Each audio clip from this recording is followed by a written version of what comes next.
जय Hind my dear guys. आप लोगों को भी जिज्ञासा होगी कि लाई डिटेक्टर टेस्ट कैसा होता है। लाई डिटेक्टर का मतलब है कोई भी अपराधी, कोई भी आतंकवादी यदि झूठ बोल रहा है, पुलिस को गुमराह कर रहा है, यानी पुलिस को काउंटर कर रहा है, काउंटर मेजर कर रहा है, यानी जो पुलिस पूछती है उसको कभी कुछ बताता है, कभी कुछ बताता है इन्वेस्टिगेशन के अंदर, यानी तरह तरह के वो ज्ञान देता है, सच को नहीं उगल रहा है, तो उसके लिए क्या करते हैं, लाई डिटेक्टर टेस्ट करते हैं। इस टेस्ट को हम पोलियोग्राफी टेस्ट भी कहते हैं। इस टेस्ट करने के लिए एक मशीन का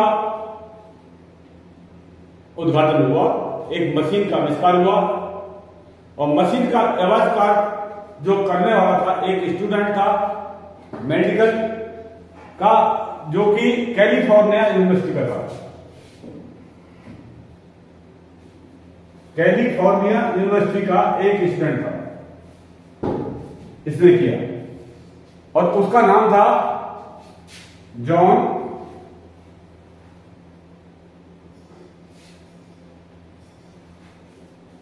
अगस्त लॉर्सन, और इसका आविष्कार किया 1921 में। इसका आविष्कार किया था इसने। इस मशीन को टेस्ट किया गया।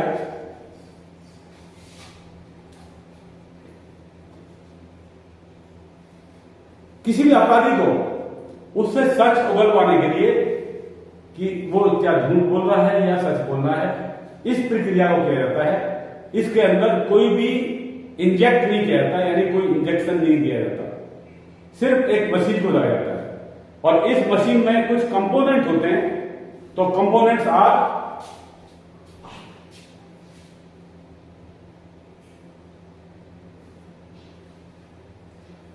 पहला होता है इसमें न्यूमेटोग्राफ,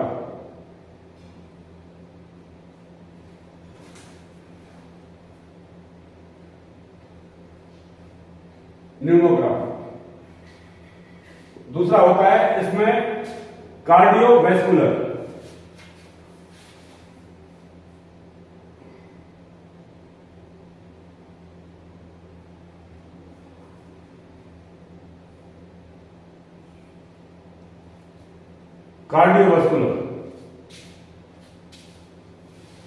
ये एक रिकॉर्डर होता है जो रिकॉर्ड करता है।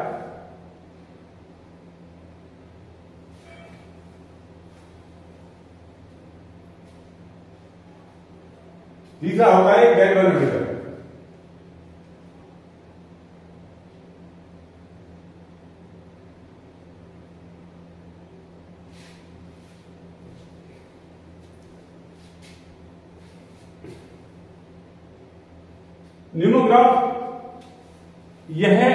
न्यूमोग्राफ क्या करता है, ये रिकॉर्डिंग करता है रेस्पिरेटरी पैटर्न को,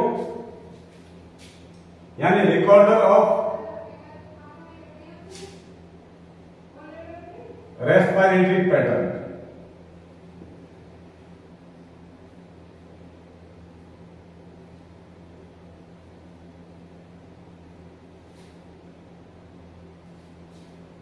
और कार्डियोवैस्कुलर ये रिकॉर्ड करता है हार्ट की बीट और बीपी को।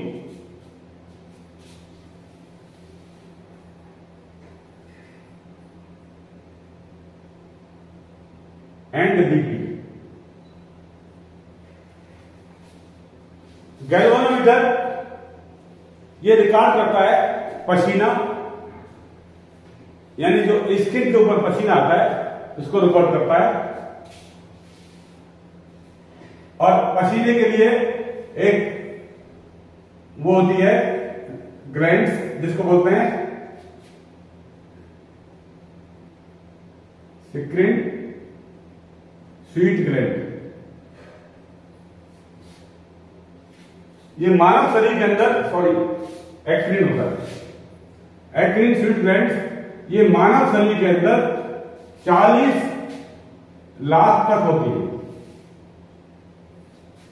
ये पसीने की जो ग्रैंड्स है ये मानव शरीर के अंदर 40 लाख तक होती है, जो हाथ पैर में, पूरे बॉडी पर, पैरों में, हथेली पे ये ग्रैंड्स होती है। इसके बाद एक चौथी चीज होती है इसमें रिकॉर्डिंग डिवाइस।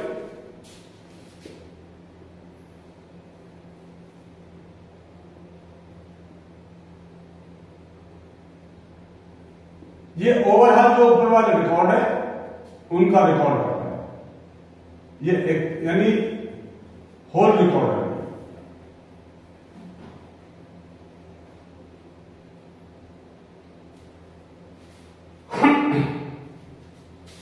तो ये 4 कंपोनेंट होते हैं इस मशीन के। ये सारे डाटा को इकट्ठा करता है। किसी भी इस तरह के अपराधी को बैठाते हैं, बैठाने के बाद पहले ये न्यूमोग्राफ ट्यूब होती है, ये वाली न्यूमोग्राफ ट्यूब उस अपराधी के छाती से बांध देते हैं उस ट्यूब को, जिससे कि क्या मालूम करेंगे हम, रेस्पिरेटरी सिस्टम का मालूम करेंगे, उसकी पल्सेस है वो कैसे चल रही है, उसको रिकॉर्ड करते हैं। अमूमन जब आप बोलते हैं तो आप बेझिझक बोलते हैं, लेकिन यदि आप झूठ बोलते हैं तो आपके बोलने में, आपके मस्तिष्क से सोचने में कुछ फर्क आ जाएगा।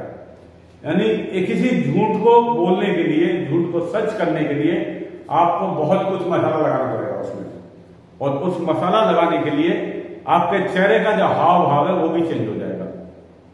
यदि किसी ने चोरी की है, उससे पूछो तुमने चोरी की है और वास्तव में उसने चोरी की है, तो उसका हाव भाव में चेंज हो जाएगा, उसके शरीर पर पसीने आ जाएंगे। उससे पूछेंगे, आप बार बार उससे क्वेश्चन करेंगे, पूछेंगे उससे, तो उसके शरीर में पसीने आ जाएंगे, उसका हार्ट बीट अलग हो जाएगा, उसका बीपी भी बढ़ जाएगा। इस तरह से एक्टिविटीज होती है। तो ये चीज लगाते हैं हम। पहले क्या करते हैं, एक ट्यूब लगाते हैं जिसको कि ह्यूमन है, उसके ऊपर वाले हिस्से में, ये उधर से ऊपर वाले हिस्से में हम इस ट्यूब को बांध देते हैं, जिससे कि इससे मालूम पड़ता है कि इसके रेस्पिरेटरी सिस्टम में क्या फर्क आएगा। अलॉन्ग विद अपर बॉडी, शरीर के ऊपर वाले हिस्से से हम क्या बांधते हैं, एक न्यूमोग्राफ ट्यूब होती है, उसको बांध देते हैं। उसके बाद उसके मशीन के अदर कनेक्शंस को बॉडी के अदर पार्ट्स के साथ कर देते हैं, जो बाकी कनेक्शन है उनके साथ कर देते हैं। उसके बाद क्या करते हैं हम, एक ग्लोव होते हैं, लंब्रोसो ग्लोव,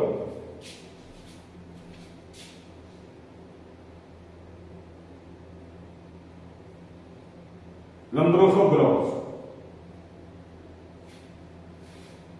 उनको उंगलियों में पहना देते हैं। यहां पर उंगलियों में पहना देते हैं। उंगलियों में पहनाने के बाद में उसके जो तार हैं उनको मशीन से कनेक्ट कर देते हैं।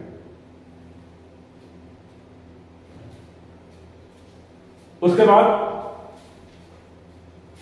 एक पल्स कफ,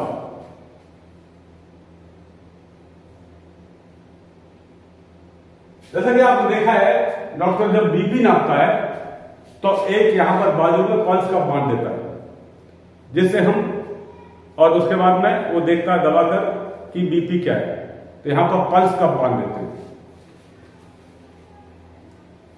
इतना बांधने के बाद अभी कार्रवाई आती है उससे पूछताछ की। पूछताछ के लिए जो एग्जामिनर बैठ जाता है और उसके हाव भाव को देखता है, जो अपराधी है उसके हाव भाव को रीड करता है। रीड करने के लिए उससे सबसे पहले ऐसे क्वेश्चन पूछे जाते हैं जो कि उस सब्जेक्ट से कंसर्निंग नहीं है, यानी किसी मतलब के नहीं है। तो वो क्वेश्चन पूछने के बाद, यानी ऐसे पूछे जाएंगे, तेरे कितने भाई हैं, तेरी कितनी बहन है, कहां रहता है, इस तरह से क्वेश्चन पूछे जाएंगे, तू कितना पढ़ा हुआ है, यानी नॉर्मल चीजें हैं ये। इस चीज के भाव को नोट किया जाता है। इस सारे भाव को क्या करते हैं, हम रिकॉर्ड करते हैं कि ये ऐसे जो क्वेश्चन पूछे गए तो उसका भाव जो था उसके जो पल्स थी उसका रेट क्या था, यानी उसमें जो दोनों ग्राफ में किस तरह से ये वेव्स बन के आ रही थी। इनको नॉर्मल क्वेश्चन के ऊपर देखा जाता है। नॉर्मल क्वेश्चनों के ऊपर उसका पसीना तो नहीं आया, उसका हार्ट बीट क्या पहले की तरह है, उसका पल्स ठीक चल रहा है, उसका रेस्पिरेटरी सिस्टम ठीक काम कर रहा है, उस तरह से हो रहा है। लेकिन इन टेस्टों को करने से पहले ये पुलिस के द्वारा किया जाता है और इन टेस्टों को करने के लिए पुलिस कोर्ट से परमिशन लेती है। बिना परमिशन से ये लाइव टेस्ट को नहीं किया जाता, पहले कोर्ट से परमिशन लेनी पड़ती है। लेने के बाद जो इंडिविजुअल जिसका टेस्ट होना है उससे परमिशन लेनी पड़ती है कि हम तुम्हारा लाइव डिटेक्टर टेस्ट कर रहे हैं। टेस्ट तो करना ही है, जब सच्चाई उगलवानी है तो टेस्ट करना ही पड़ेगा। उसका पोलोग्राफी टेस्ट करते हैं। उसके बाद उससे जो सब्जेक्ट से कंसर्न है, जो उसने किया है, कत्ल किया है, किसी के साथ में रेप किया है, कहीं पर डकैती डाली है या कोई अन्य बात की है, उनसे कंसर्निंग क्वेश्चन पूछे जाते हैं। यानी उन क्वेश्चनों की झड़ी लगाई जाती है। झड़ी लगाने के बाद में इस चीज को रिकॉर्ड किया जाता है। इन जो कंपोनेंट्स है, इसमें लगी जो मशीन है, उससे रिकॉर्ड किया जाता है। और पहले जो अनावश्यक सवाल किए थे, जो बिना मतलब के सवाल किए थे, उस ग्राफ को रीड किया जाता है। उसके जो पल्स रेट थी उनको रीड किया जाता है। उसके बीपी जो उससे जो चेंजिंग आया है उसको रीड किया जाता है। उसका जो चेंजिंग आया रेस्पिरेटरी सिस्टम में उसको चेक किया जाता है। उसका पल्स का, उसका जो हार्ट का बीटिंग है उसको चेक किया जाता है। इसमें यदि फर्क आता है तो उसको दोषी करार देते हैं। लेकिन इसमें कुछ फर्क वाली बात, जो व्यक्ति नॉर्मल व्यक्ति है, उसने कोई अपराध नहीं किया है या छोटा मोटा अपराधी है, तो वो घबरा जाएगा। जैसी मशीन लगाएंगे या मशीन के पास ले जाएंगे तो उसको घबराहट हो जाती है। घबराहट होने के बाद वो अपने जो क्वेश्चन थे उनका सही जवाब दे रहा है, लेकिन घबराहट के कारण इस पल्सेज में, इस ग्राफ में वेरिएशन आ जाता है। यानी जो सच का है उसको भी झूठ हो जाता है।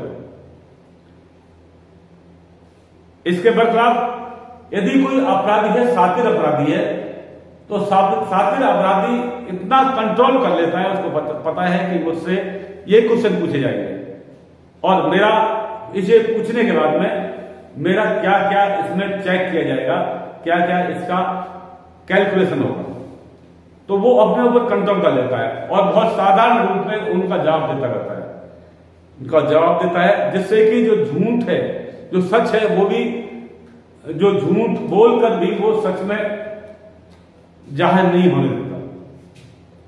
तो इसका मतलब ये जो टेस्ट है इतना इफेक्टिव नहीं है, इसी कारण कोर्ट इस टेस्ट को मान्यता नहीं देता है। लेकिन ये टेस्ट कराया जाता है, एक्सप्रेशन में नोट किया जाता है और कोर्ट में इसकी दलीलें पेश की जाती हैं। ये था लाइट डिटेक्टर टेस्ट यानी पोलोग्राफी। और इस टेस्ट में ये किस किस पर हुआ था वो देखते हैं हम। हमारे देश में किस किस पर हो चुका है।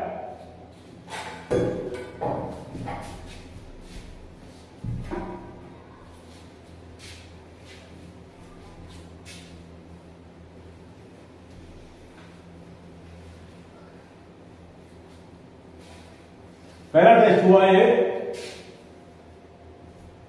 तलवार दंपति पर।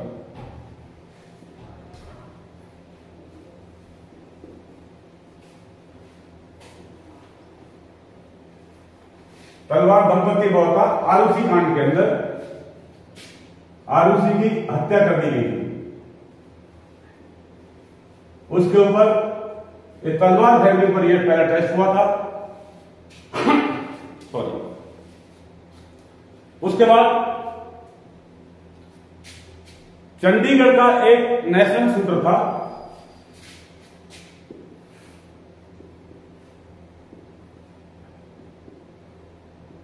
चंडीगढ़ का एक नेशनल शूटर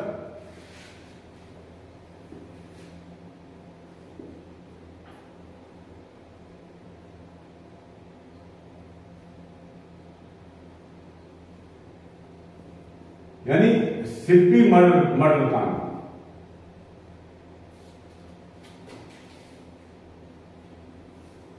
सिप्पी मर्डर में हुआ था कल्याणी का।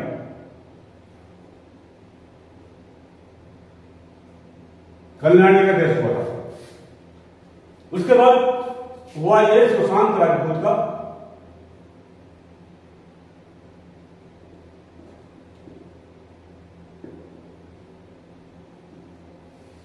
सुशांत राजपूत केस में इसका इन्वेस्टिगेशन के लिए रिया चक्रवर्ती का हुआ।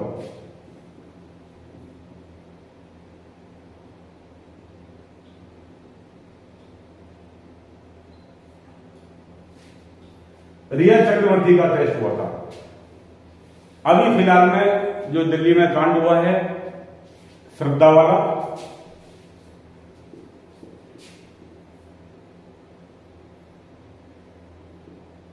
श्रद्धा मर्डर,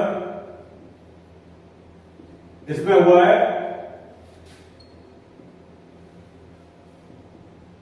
आपका पूना वाला।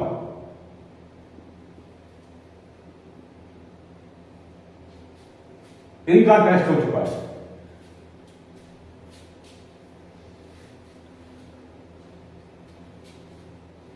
इस टेस्ट के बाद में टेस्ट होता है नार्को टेस्ट। पहले नार्को टेस्ट करने से पहले लाई डिटेक्टर टेस्ट होना जरूरी है। नार्को टेस्ट के अंदर कोई मशीन नहीं होती है, उसके अंदर एक इंजेक्ट किया जाता है, एक इंजेक्शन लगाया जाता है और अपराधी को एक बेहोशी हालत में लाया जाता है। उसके साथ उसका नार्को टेस्ट होता है। तो आपने देखा लाई डिटेक्टर टेस्ट के अंदर यानी पॉलीग्राफी टेस्ट के अंदर हम क्या चेक करते हैं? तो चेक करते हैं हम फिजिकल कंडीशन, यानी फिजिकल, इमोशनल और साइकोलॉजिकल कंडीशन को चेक करते हैं।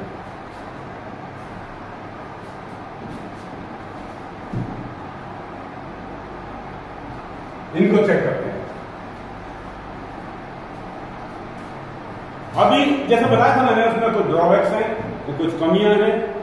जो सच बोल रहा है वो झूठ में परिवर्तित हो जाता है, जो झूठ बोल रहा है वो सच में परिवर्तित हो जाता है। इसके लिए एक और उपचार देखा गया, एक और तरीका अपनाया गया जिसको हम कहते हैं नार्को टेस्ट। और नार्को टेस्ट को हम नार्को एनालिसिस बोलते हैं।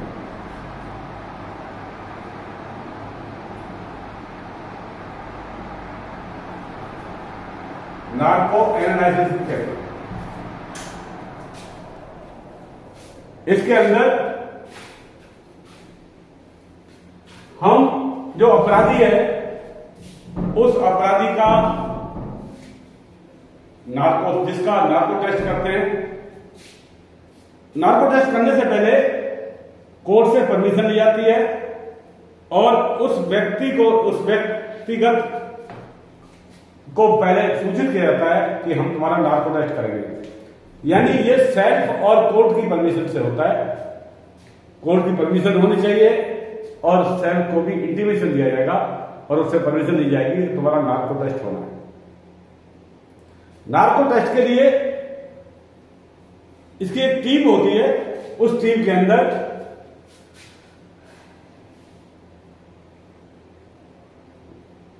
साइकोलॉजिस्ट,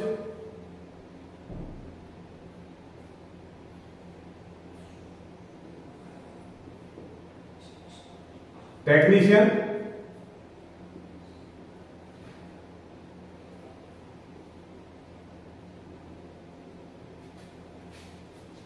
यानी टेक्नीशियन की टीम होती है। उसके बाद में मेडिकल स्टाफ होता है।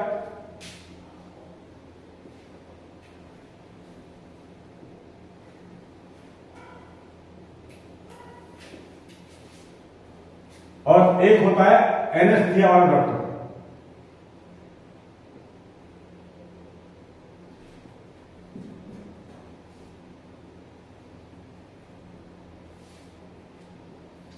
एनेस्थेसियोलॉजिस्ट ये होते हैं। उस अपराधी को लिटाया जाता है, लिटाने के बाद उसको इंजेक्ट किया जाता है, इंजेक्शन दिया जाता है, और वो इंजेक्शन किस चीज का होता है?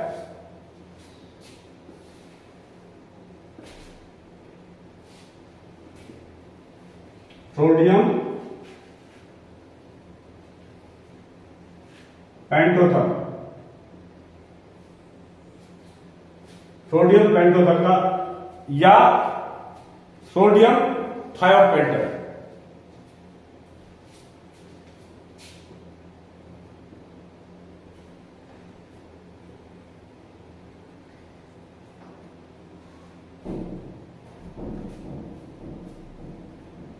यह इंजेक्शन दिया जाता है। पहले इस इंजेक्शन को टेस्ट करते हैं। टेस्ट करने के लिए देखते हैं कि टेस्ट के अंदर कि उसकी टेस्ट के बाद में हालत क्या है। कभी कभी क्या होता है, टेस्ट में ही आदमी बेहोश हो जाता है। जैसा मैं बता रहा हूं आपको, जो व्यक्ति एनेस्थीसिया को लगाने से पहले ये कार्रवाई कौन करता है? एनेस्थेसियोलॉजिस्ट जो डॉक्टर होता है, एनेस्थीसिया लगाने वाला, वो कार्रवाई करता है। वो डॉक्टर पहले एनेस्थीसिया इंजेक्शन को चेक करता है। एनेस्थीसिया लगाने से पहले जो व्यक्ति दारू वगैरह कंज्यूम नहीं करता है, वो पहले बेहोश हो जाता है। और जो इंटॉक्सिकेटेड होता है, जो ज्यादा दारू होता है, उसको ज्यादा डोज देनी पड़ती है इसकी, यानी 3 to 4% तक उसको डोज देनी पड़ती है। इस इंजेक्शन को लगाने के बाद जो अपराधी है वो अर्धचेतन अवस्था में जाता है, यानी क्या होता है, उसको एक हैप्रोटिज्म हो जाता है उसके ऊपर। एक इस तरह का एक मनोवैज्ञानिक एक तरीका है जिससे कि उसको अर्धचेतन अवस्था में उससे सवाल पूछे जाते हैं। यानी वो व्यक्ति जो लेटा हुआ है, उसको लिटाकर इंजेक्शन लगाने के बाद में, जैसे बताया था मैं पहले, एनेस्थीसिया को पहले चेक किया जाता है कि इसको हार्मफुल तो नहीं है। उसके बाद में फिर डोज दे दी जाती है। डोज देने के बाद में वह एक अर्ध अवस्था में होता है, यानी आधा सोता है और आधा बात करता है। तो बात उससे करी जाती है। बात करने के बाद में वो अपनी सच्चाई को बोलता है कि सच क्या था, और उसको रिकॉर्ड किया जाता है। यानी जो साइकोलॉजिस्ट है, ये टीम इस चीज को रिकॉर्ड करती है। रिकॉर्ड करने के बाद में पुलिस को दी जाती है। ये जो एक्ट है, ये अधिनियम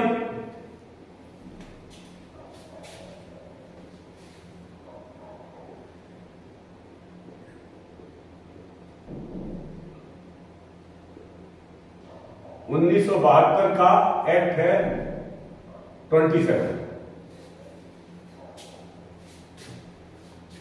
सॉरी 1872 का एक्ट 27 है। इसके अधीन स्टेट को टेस्ट को किया जाता है।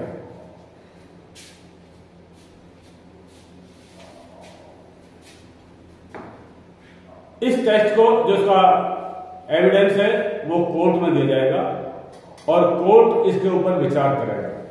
कभी कभी कोर्ट इस पर विचार करने से मना कर देता है, क्योंकि ये जो स्टेटमेंट दिया हुआ है वो अर्धचेतन अवस्था में दिया गया है, यानी बेहोशी का हालत में दिया गया है।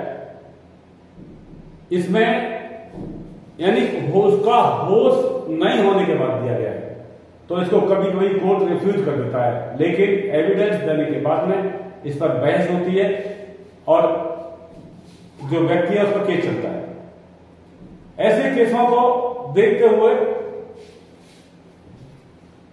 काफी टेस्ट ये किए गए हिंदुस्तान में। जैसे सबसे पहले 26/11 हमले का एक अपराधी था, क्या नाम था? अजमल कसाब।